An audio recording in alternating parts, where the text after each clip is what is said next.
ಚನ್ಮೇಗೌಡರೇ, ಉಪಾಧ್ಯಕ್ಷರಂತ Geetha madam ಅವರೇ, ಹಾಗೂ ವೇದಿಕೆ ಮೇಲೆ ಉಪಸ್ಥಿತರಿರ್ತಕ್ಕಂಥ ಎಲ್ಲ ಮಾನ್ಯ ನಿರ್ದೇಶಕ ಮಂಡಳಿಯವರೇ, ಹಾಗೂ ಯಾವತ್ತೂ ಒಂದು ಕಂತುಗಳನ್ನು ಮಿಸ್ ಮಾಡದೆ ಚಾಚು ತಪ್ಪದೆ ಕಟ್ಟಿ ನಮ್ಮ ಸಹಕಾರ ಸಂಘವನ್ನು ದೀರ್ಘಕಾಲದಿಂದ A++ ಆಗಿ ಉಳಿಸಲು ಮೂಲ ಕಾರಣೀಭೂತರಾದಂಥ ಎಲ್ಲ ಮಾನ್ಯ ಸದಸ್ಯರು. ಈ ಹಿಂದೆ ನಮ್ಮ ಜನರಲ್ ಬಾಡಿ ಮೀಟಿಂಗ್ ಆದಾಗ ನಾವೊಂದು ಮನವಿ ಮಾಡ್ಕೊಂಡಿದ್ವಿ, ಏನು ಉಪಹಾರ ಭತ್ಯೆ ಇದೆ 1250 ಅದನ್ನು ಹೆಚ್ಚಿಸಿ ಅಂತ. ಸೊ ಬಹುಶಃ ಅದನ್ನು ಅಂಗೀಕರಿಸಿ ಈ ಸಲ 1500ಕ್ಕೆ ಏರಿಸಿ ಅಂತ ಲಾಸ್ಟ್ ನಾವು ಹೇಳಿದ್ದು ಎಲ್ಲ ರೆಕಾರ್ಡ್ ಆಗಿತ್ತು ಇಲ್ಲಿ. ಸೊ ಅದರ ಪ್ರಕಾರ ಮಾಡಿದ್ದಕ್ಕೆ ಮೊದಲನೇದಾಗಿ ಅವರಿಗೆಲ್ಲ ಧನ್ಯವಾದಗಳನ್ನು ಹೇಳಲು ಇಷ್ಟಪಡ್ತೀನಿ. ಮತ್ತೆ ಲಾಸ್ಟ್ ಟೈಮ್ ನಾವು ಇನ್ನೊಂದೆರಡು ವಿಚಾರಗಳನ್ನ ಹೇಳಿದ್ವಿ. ಏನಂದ್ರೆ ಈ ಸ್ಯಾಲರಿ ಪ್ಯಾಕೇಜ್ ಬ್ಯಾಂಕ್ಗಳಲ್ಲಿ ನಮಗೆ ಇತ್ತೀಚೆಗೆ ಇಷ್ಟು ವರ್ಷ ನಮಗೆ ಅದು ಮರೆಮಾಚಿದ್ರು ಎಲ್ಲ ಬ್ಯಾಂಕ್ಗಳು. ಏನಂದ್ರೆ ಸರ್ಕಾರಿ ನೌಕರರಿಗೆ ಪರ್ಮನೆಂಟ್ ಸ್ಯಾಲರಿ ಬೇಸ್ಡ್ ಇರ್ತಕ್ಕಂಥ ಎಂಪ್ಲಾಯೀಸ್ಗಳಿಗೆ ಸ್ಯಾಲರಿ ಪ್ಯಾಕೇಜ್ಗಳು ಇನ್ನಿತರ ಕಡೆ ಕೊಡ್ತಾ ಇದ್ರು, ನಮ್ಗೆ ನಮ್ಮ ರಾಜ್ಯದಲ್ಲಿ ಎಲ್ಲೂ ಕೊಡ್ತಿರ್ಲಿಲ್ಲ. ಒಂದು ದಿನ ಅದೇ ಲಾಸ್ಟ್ ಟೈಮ್ ನಾವು ಹೇಳಿದ್ವಲ್ಲ, ವಿಶಾಲ್ ಸರ್ ಅವರೆಲ್ಲ ಸಭೆ ಕರೆದ್ರೆ ನಮ್ಗೆ ರಾಜ್ಯಾಧ್ಯಕ್ಷ ಅಂತ ಶ್ರೀ ಶರಾಕ್ಷರಿ ಸರ್ ಅವರಿಗೆ ನಾವೆಲ್ಲರೂ ಕರೆದಿವಿ. ಎಲ್ಲ ಚರ್ಚೆ ಆದಾಗ ಈ ಎಲ್ಲ ಬ್ಯಾಂಕ್ ಸವಲತ್ತುಗಳು ಬೇರೆಯವ್ರು ಕೊಡ್ತಾರೆ, ನೀವ್ ಯಾಕೆ ಇದುವರೆಗೂ ಇದರಿಂದ ವಂಚಿತರಾಗಿದೆ ಅಂತ. ನಮಗೂ ಅದ್ರ ಬಗ್ಗೆ ತೀವ್ರ ಜಾಸ್ತಿ ಅರಿವು ಇರಲಿಲ್ಲ, ಅಲ್ಲಿ ಕೇಳಿದ್ವಿ. ಸೊ ಅದರ ನಿಟ್ಟಿನಲ್ಲಿ ನಾವು ಎಲ್ಲರೂ ಒಗ್ಗಟ್ಟಾಗಿ ಕೆಲಸವನ್ನು ಮಾಡಿದ್ವಿ. ಇವತ್ತು ಎಲ್ಲರಿಗೆ ಸ್ಯಾಲರಿ ಪ್ಯಾಕೇಜ್ ಕೊಡ್ತಕ್ಕಂಥ ವ್ಯವಸ್ಥೆ ಆಗಿದೆ. ಎಷ್ಟು ಬ್ಯಾಂಕ್ಗಳಿದೆ ಎಲ್ಲರೂ ನಾನು ಮುಂದೆ ನೀನು ಮುಂದೆ ಅಂತ ಇವತ್ತು ಸ್ಯಾಲರಿ ಪ್ಯಾಕೇಜ್ ಕೊಡ್ತಕ್ಕಂಥ ವ್ಯವಸ್ಥೆ ಆಗಿದೆ. ವಿಧಾನಸೌಧದಲ್ಲಿ ಅಪೆಕ್ಸ್ ಬ್ಯಾಂಕ್ ಅಲ್ಲಿ ಹೋಗಿ ವಿಚಾರಿಸಿದಾಗ ಇಲ್ಲ ಇವೆಲ್ಲ ಸ್ಯಾಲರೀಸ್ ಬ್ಯಾಂಕ್ ಎಲ್ಲ ಇವಾಗ ನ್ಯಾಷನಲ್ ಬ್ಯಾಂಕ್ ಕೊಡ್ತಾರೆ, ನಮ್ಗೆ ಕೊಡಕ್ಕಾಗಲ್ಲ ಅಂದ್ರು. ಹಾಗಾದ್ರೆ ನೀವು ಜಾಗ ಖಾಲಿ ಮಾಡಿ ಇನ್ ಯಾವ್ದು ಬ್ಯಾಂಕ್ ಕೊಡ್ತಾರೆ ಅವರಿಗೆ, ಇಲ್ಲಿ ಬ್ಯಾಂಕ್ ಆಫ್ ಬರೋಡಲ್ಲ ಇನ್ ಯಾವ್ದಾದ್ರು ಬ್ಯಾಂಕ್ ಅವ್ರಿಗೆ ಕರ್ಕೊಂಡು ತರ್ತೀವಿ ಅಂತ.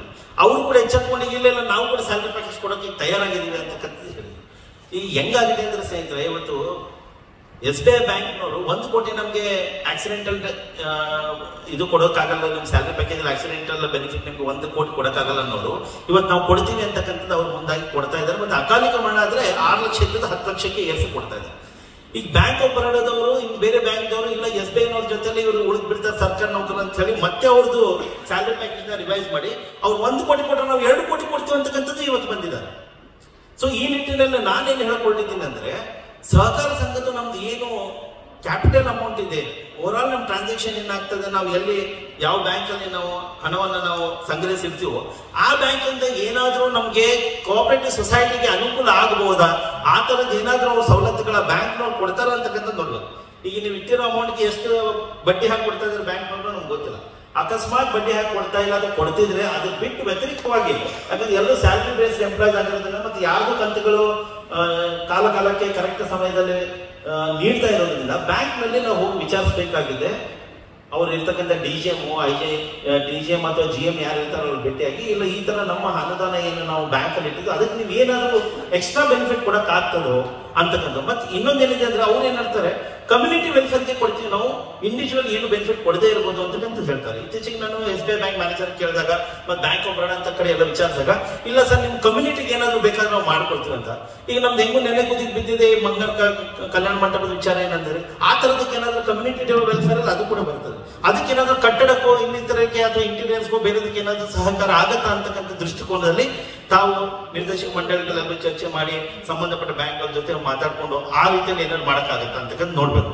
ಲಾಸ್ಟ್ ಟೈಮ್ ನಾವು ಜನರಲ್ ಬಾಡಿ ಮೀಟಿಂಗ್ ಅಲ್ಲಿ ಹೇಳಿದಾಗ, ನಾನ್ ನಿರ್ದೇಶಕನಾಗಿದ್ದಾಗ ನಾವು ಎಲ್ಲರೂ NR ಪ್ರಭು ಅವರ ಅಧ್ಯಕ್ಷತೆಯಲ್ಲಿ ಜಮೀನನ್ನ BDAಯಿಂದ ತಗೊಂಡು ಅದಕ್ಕೆಲ್ಲ ದುಡ್ಡು ಕಟ್ಟಿ ಜಮೀನು ನಮ್ಮ ಹೆಸರಿಗೆ ಆಯ್ತೋ ಇಲ್ವೋ ಅದ್ರ ಬಗ್ಗೆ ಮಾಹಿತಿ ಮತ್ತೆ ಮುಂದೆ ಯಾವ ಕಟ್ಟಲಿದ್ದೀರಿ ಅದ್ರ ಬಗ್ಗೆ ಏನು ಅಂತಕ್ಕಂಥದ್ದು ಒಂದು ಸ್ಪಷ್ಟೀಕರಣವನ್ನು ನಾವು ಬಯಸಿದ್ವಿ. ಅದನ್ನ ನಾವು ಕೊಡ್ತೀವಿ ಅಂತಕ್ಕಂಥದ್ದು ಇಂದಿನ ಸಭೆಯಲ್ಲಿ ಅಧ್ಯಕ್ಷ ಹೇಳಿದ್ರು. ಈಗಾಗಲೇ ಅವರು 1 ವರ್ಷ ಸಮಯವನ್ನು ತಗೊಂಡಿದ್ದಾರೆ. ಅದು ಏನಾಗಿದೆ ಅಂತಕ್ಕಂಥ ಇವತ್ತಾದ್ರೂ ಸ್ಪಷ್ಟೀಕರಣ ಕೊಟ್ಟಿದ್ರೆ ಅದು ಉತ್ತಮ ಆಗ್ತದೆ ಸದಸ್ಯರಿಗೆ ಅಂತ. ಮತ್ತೆ ಅದು ಬಿಟ್ಟು ಇನ್ನೆರಡು ವಿಚಾರಗಳನ್ನ ಬಹಳ ಶೀಘ್ರದಲ್ಲಿ ಮುಗಿಸ್ಬಿಡ್ತೀನಿ. ಇನ್ನು ಸಾಕಷ್ಟು ಜನರು ಮಾತಾಡೋರು ಇರ್ತಾರೆ. ಸ್ನೇಹಿತರೆ, ಏನಿದ್ರೆ ಇವತ್ತು ನೋಡಿ ನಮ್ಗೊಂದು ಪ್ರಿವಿಲೇಜ್ ಇತ್ತು. ನಮ್ಮ ಕೋಆಪರೇಟಿವ್ ಸೊಸೈಟಿ ಬಹುಶಃ ನಾನು ನೋಡಿದ ಹಾಗೆ ಎಲ್ಲಾ ಕಾಲದಲ್ಲೂ ಕೋಆಪರೇಟಿವ್ ಸೊಸೈಟಿದು ನಮ್ಮ ಜನರಲ್ ಬಾಡಿ ಮೀಟಿಂಗ್ ವಿಧಾನಸೌಧದ ಮೂಲೆ ಮಾಡಿನಲ್ಲಿ ಆಗ್ತಕ್ಕಂಥದ್ದು. ಇವತ್ತೀಗ ನಾವು ಈ ಘಟ್ಟಕ್ಕೆ ಯಾಕೆ ತಲುಪಿದ್ವೋ ನಮ್ಗೆ ಗೊತ್ತಿಲ್ಲ. ಯಾಕೆ ನಾವು ಕ್ಲಬ್ ಮಾಡುವಂತ ಪರಿಸ್ಥಿತಿ ಬಂತು ನಮ್ಗೆ ಗೊತ್ತಿಲ್ಲ. ಮೊದಲೆಲ್ಲ ಸಂಡೇ ದಿವಸ ಮಾಡಿದಾಗ ನಮ್ಮ ಎಲ್ಲ ಮಹಿಳಾ ಸದಸ್ಯರು ಎಲ್ಲರೂ ತಮ್ಮ ಮಕ್ಕಳನ್ನ ಕರ್ಕೊಂಡು ಬರೋರು, ಒಂದಿಷ್ಟು ಉಪಹಾರ ಭತ್ಯೆಯನ್ನು ತಗೊಳ್ಳೋರು.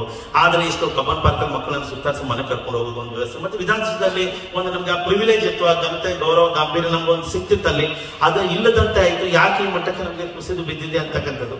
ಅಥವಾ ಲಾಸ್ಟ್ ಟೈಮ್ ಯಾವುದೋ ಒಂದು ದುರ್ಘಟನೆಗಳಿಂದ ಏನಾರು ಆಗಿದ್ದಾದ್ರೆ ಅಧ್ಯಕ್ಷರು ಮತ್ತೆ ಸದಸ್ಯರು ನಿರ್ದೇಶಕರಾದಂಥವ್ರು ಎಲ್ಲರೂ ಹೋಗಿ ಯಾಕೆ ಸರ್ಕಾರವನ್ನು ನಾವು ಮನವೊಲಿಸಕ್ಕಾಗ್ಲಿಲ್ಲ, ಯಾಕಂದ್ರೆ ಮೂರನೇ ಮಹಡಿಯಲ್ಲಿ ನಾವು ಮಾಡಕ್ಕಾಗ್ಲಿಲ್ಲ ಅಂತ, ಯಾಕಂದ್ರೆ ಬಿಟ್ಕೊತಾ ಹೋದ್ರೆ ಸಾಕಷ್ಟು ಕಳ್ಕೊಬೇಕಾಗ್ತದೆ.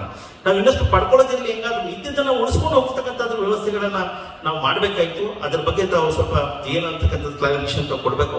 ಮತ್ತೆ ಅಧ್ಯಕ್ಷರು ತಾವು ಸಮರ್ಥರಿದ್ರಿ, ಸರ್ಕಾರ ಆತರ ನಿಲುವಿಗೆ ಏನಾದ್ರು ಬಂದಿದ್ರೆ ತಾವು ಒಪ್ಪಿಸ್ಬೋದಾಗಿತ್ತು. ಇಲ್ಲ ಒಪ್ತಾ ಇಲ್ಲ ಅಂದ್ರೆ ನಮ್ಮ ಸಚಿವಾಲಯ ನೌಕರ ಸಂಘದ ಸಹಕಾರ ಏನಾದ್ರು ಪಡ್ಕೊಂಡಿದ್ರೆ ಅಥವಾ ನಮ್ಮ ಮಾಹಿತಿ ಕೊಟ್ಟಿದ್ರೆ ನಾವೆಲ್ಲ ಒಂದು ಚೀಫ್ ಸೆಕ್ರೆಟರಿ ನಮ್ದು ಒಳ್ಳೆ ಒಡನಾಟ ಇದೆ, ನಾವು ಅವ್ರಿಗೆ ಒಪ್ಪಿಸ್ತಿದ್ವಿ. ಯಾಕಂದ್ರೆ ಮಹಾಪೋಷಕರು ಅವರೇ ಆಗಿರೋದ್ರಿಂದ ಈ ತರ ನಮ್ಮ ಒಂದು ಏನು A++ ದರ್ಜೆಯ ನಮ್ಮ ಸಂಸ್ಥೆಗಳಿಗೆ ನೀವೆಲ್ಲೋ ಒಂದ್ ಕಡೆ ಜಿಗಿಬಿಟಿ ಮಾಡ್ಕೊಳ್ಳಿ ಅಂತ ತಳ್ಳಿ ಹಾಕೋದು ಸೂಕ್ತ ಅಲ್ಲ ಅಂತಕ್ಕಂಥದ್ದೊಂದು ನನ್ನ ಅಭಿಪ್ರಾಯ ಆಗಿದೆ.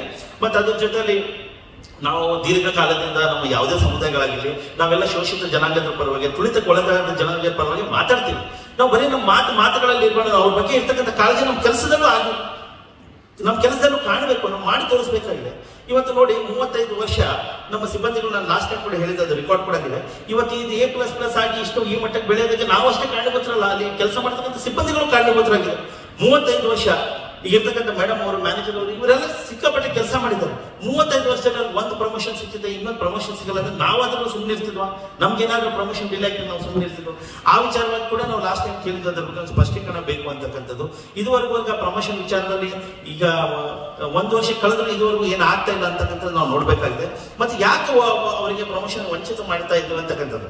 ಮತ್ತೆ ಸೀನಿಯಾರಿಟಿ ಅಂತಕ್ಕಂಥದ್ದು ಇವತ್ತು ನಾನಾಗಿರ್ಲಿ, ನೀವಾಗಿರ್ಲಿ, ಇರ್ತಕ್ಕಂಥ ಯಾರು ಸದಸ್ಯರಾಗಿರ್ಲಿ, ನಮ್ಮ ಒಬ್ಬರಿಗೆ ಒಂದು ಸೀನಿಯಾರಿಟಿ ಕೆಳಗಡೆ ಬಂತು ರಿವೈಸ್ ವೇರಿಯೇಷನ್ ಅಲ್ಲಿ ಅಂದ್ರೆ ನಾವೆಲ್ಲರೂ ಎಷ್ಟು ಒದ್ದಾಡ್ತೀವಿ. ಅಂತದ್ರಲ್ಲಿ ಸೀನಿಯಾರಿಟಿ ಬಿಟ್ಟು ಇನ್ನಿರ್ತಾರೆ ಕೊಡ್ತಕ್ಕಂಥ ವಿಚಾರಗಳು ಕೇಳಿ ಬರ್ತಾ ಇದ್ದ ಅಪಸ್ವರಗಳು ಯಾಕೆ ಕೇಳಿ ಬರ್ತಾ ಇದ್ದಾವೆ ಅಂತಕ್ಕಂಥದ್ದು. ಮತ್ತೆ ಈ ವಿಚಾರವಾಗಿ ನಮ್ಮ ನಿರ್ದೇಶಕರಾದ ಮಹೇಶ್ ಅವರು, ಅಭಿಜಿತ್ ಅವರು ವಿಚಾರಗಳನ್ನ ಪದೇ ಪದೇ ಮಂಡಿಸಿದಾಗ, ಅದು ಬೇಡಿಕೆಯಾಗಿ ಇಟ್ಟಾಗ ಒಂದು ಸಮಿತಿಯನ್ನ ತಾವು ರಚನೆ ಮಾಡಿದ್ರು. ಯಾವುದು ಮುಂಬಡ್ತಿ ಸಮಿತಿಯನ್ನ ಮಾಡಿದ್ರು. ಮುಂಬಡ್ತಿ ಸಮಿತಿಯನ್ನ ಮಾಡಿಬಿಟ್ಟು ಆ ಮುಂಬಡ್ತಿ ಕೊಡೋದು ಬಿಟ್ಬಿಟ್ಟು ನೇಮಕಾತಿಯನ್ನ ಮಾಡ್ಕೊಂಡಿರೋದು ಯಾಕೆ ಅಂತಕ್ಕಂಥ. ಯಾಕಂದ್ರೆ ಮುಂಬಡ್ತಿ ಸಮಿತಿಯನ್ನ ನೀವು ಮುಂಬಡ್ತಿಗೋಸ್ಕರ ಮಾಡಿದ್ರೆ ಮುಂಬಡ್ತಿ ಮಾಡ್ಬೇಕಾಯ್ತು. ಮುಂಬಡ್ತಿಯಲ್ಲಿ ಯಾರು ಅರ್ಹರಿದ್ದಾರೆ, ಯಾರಿಗೆ ಸೀನಿಯಾರಿಟಿ ಇದೆ, ಮತ್ತೆ ಅವ್ರು ಯಾವ ಸಮುದಾಯದಿಂದ ಬರ್ತಾರೆ ಅಂತವರಿಗೆ ನಾವು ಇನ್ನಷ್ಟು ಪ್ರೋತ್ಸಾಹ ನೀಡುವ ನಿಟ್ಟಿನಲ್ಲಿ ನಾವು ಕೆಲಸ ಕಾರ್ಯಗಳನ್ನು ಮಾಡಬೇಕಾಗಿತ್ತು. ಯಾಕಂದ್ರೆ ವಿಫಲರಾಗ್ತದೆ, ಯಾಕೆ ನಾವು ಪದೇ ಪದೇ ಪ್ರತಿ ವರ್ಷ ಬಂದ ನೀವು ಕೇಳ್ಕೋಬೇಕಾಗ್ತದೆ ಅನ್ನೋದು ನಮ್ಗೆ ಅರ್ಥ ಆಗ್ತದೆ. ಮತ್ತೆ ಈಗ ನೇಮಕಾತಿ ಅರಿವು ಮಾಡ್ಕೊಂಡು ಅದ್ರ ಬಗ್ಗೆ ಅರಿವೇ ಇಲ್ಲ. ಚುನಾವಣೆ ನಡೆಯೋದಕ್ಕೆಲ್ಲ ಕೇವಲ 1 ತಿಂಗಳು 15 ದಿನ ಮೊದಲು ಯಾರಿಗೊಬ್ಬರಿಗೆ ನೇಮಕಾತಿ ಮಾಡ್ಕೊಂಡಿದ್ರೆ ಅದು ಮುಂಬಡ್ತಿಗೆ ಕಮಿಟಿ ಮಾಡಿಬಿಟ್ಟು ನೇಮಕಾತಿ ಮಾಡ್ಕೊಂಡಿರೋದು ಯಾಕೆ ಆ ತರ ನಿಯಮ ಬಹಿರ್ವಾದ ಕೆಲಸಗಳನ್ನ ಮಾಡಿದ್ರಿ ಅಂತ ನನ್ನ ಪ್ರಶ್ನೆ. ಆಯ್ತು, ನೇಮಕಾತಿಯನ್ನ ಚುನಾವಣೆ ಸಂದರ್ಭದಲ್ಲಿ 1 ತಿಂಗಳು ಮುಂಚಿತವಾಗಿ ಇಟ್ಕೊಂಡು ಮಾಡ್ತಕ್ಕಂಥದ್ದು, ಅದರಿಂದ ಪಡ್ತಕ್ಕಂಥ ತಾವು ಲಾಭಗಳಾದ್ರೆ ಏನು ಅದಾದ್ರೂ ಸ್ಪಷ್ಟೀಕರಣ ಮಾಡಿ. ಆ ನೇಮಕಾತಿಯಿಂದ ನಿಮ್ಗಾಗಿರೋ ಲಾಭ ಏನು? ಸರಿ, ನಾವು ಇನ್ನೊಂದು ವಿಚಾರ ಕೂಡ ಇದ್ರಲ್ಲಿ ಹೇಳಿದ್ವಿ. ಒಬ್ಬ ಸದಸ್ಯನಾಗ ಕೂಡ ನಾನು ಅಧ್ಯಕ್ಷರಿಗೆ ಒಂದು ಮಾತು ಹೇಳಿದೆ, ಏನಂತ ನೇಮಕಾತಿಗಳಾಗ್ಲಿ ಅಥವಾ ಮುಂಬಡ್ತಿಯಾಗಲಿ ನಿಯಮಾನುಸಾರ ಸೀನಿಯಾರಿಟಿ ವೈಸ್ ಇದು ಆಗ್ಬೇಕು ಅಂತಕ್ಕಂಥದ್ದು.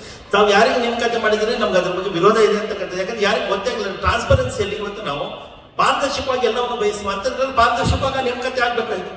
ಅಕಸ್ಮಾತ್ ಆಗ್ಲೇ ನಮ್ಮ ಮುಂದಿನ ದಿನಗಳಲ್ಲಿ ಅದಕ್ಕೆ ನಾವೆಲ್ಲ ಸದಸ್ಯರು ಹೋರಾಟ ಮಾಡ್ಬೇಕಾಗ್ತದೆ ಅಂತಕ್ಕಂಥ ಹೇಳ್ತೀವಿ. ಇಲ್ಲ ನಾವು ನಮ್ಮ ಮಹಾಪೋಷಕರಾದಂಥವ್ರ ಹತ್ರ ಹೋಗಿ ಇದನ್ನ ರದ್ದುಪಡಿಸಿ ನಾವು ಇನ್ನೊಮ್ಮೆ ನೇಮಕಾತಿಗೆ ಅಣಿ ಆಗ್ಬೇಕಾಗ್ತದೆ, ಅದನ್ನ ತಾವೇ ಸರಿಪಡಿಸಬೇಕು ಅಂತಕ್ಕಂಥದ್ದು ಕೂಡ ನಾನು ಹೇಳ್ತಾ, ಮತ್ತೆ ಈಗ ಯಾರು ಮುಂಬಡ್ತಿಗೆ ಅರ್ಹರಿದ್ದಾರೋ ಅವರಿಗೆ ಮುಂಬಡ್ತಿಯನ್ನು ಕೊಟ್ಟು ನಾವು ಶೋಷಿತ ಜನಾಂಗದ ಪರ ನಮ್ಮ ಸರ್ಕಾರಿ ಸಚಿವಾಲಯ ನೌಕರರು, ನಮ್ಮ ಬುದ್ಧಿಜೀವಿಗಳು ನಾವು ಅದ್ರ ಪರವಾಗಿದ್ದೀವಿ ಅಂತಕ್ಕಂಥದ್ದೊಂದು ನಾವು ಉದಾಹರಣೆ ಆಗ್ಬೇಕಾಗಿದೆ.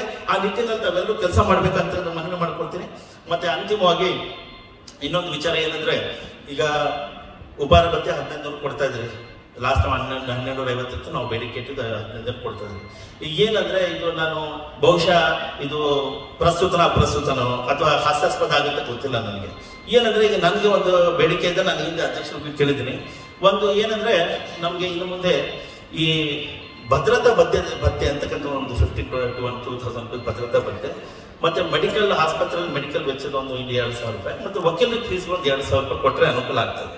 ಯಾಕಂದ್ರೆ ಜನರಲ್ ಬಾಡಿ ಮೀಟಿಂಗ್ ಬಂದವರಿಗೆ ಆಸ್ಪತ್ರೆಯನ್ನು ಕಳಿಸೋದು ಹೊಡೆದ್ಬಿಟ್ಟು, ಇಲ್ಲಾಂದ್ರೆ ಯಾವ್ದಾವ್ದು ಕೇಸ್ ಹಾಕ್ಬಿಟ್ಟು ಪೊಲೀಸ್ ಸ್ಟೇಷನ್ ಕೊಡಿಸೋದು, ಇಲ್ಲಾಂದ್ರೆ ಕೋರ್ಟ್ ಕಚೇರಿ ಓಡಾಡಿಸೋದು, ಇವೆಲ್ಲ ಮಾಡೋದ್ರಲ್ಲಿ ಅದಕ್ಕೊಂದಿಷ್ಟು ಭತ್ಯೆಗಳನ್ನು ನೀವು ಕೊಟ್ಟರೆ ನಮ್ಗೆ ಅನುಕೂಲ ಆಗ್ತದೆ. ಯಾಕಂದ್ರೆ ಜನರಲ್ ಬಾಡಿ ಮೀಟಿಂಗ್ ನೀವಾದ್ರೂ ಭದ್ರತೆ ಕೊಡ್ಬೇಕು ಅಧ್ಯಕ್ಷರಾಗಿ.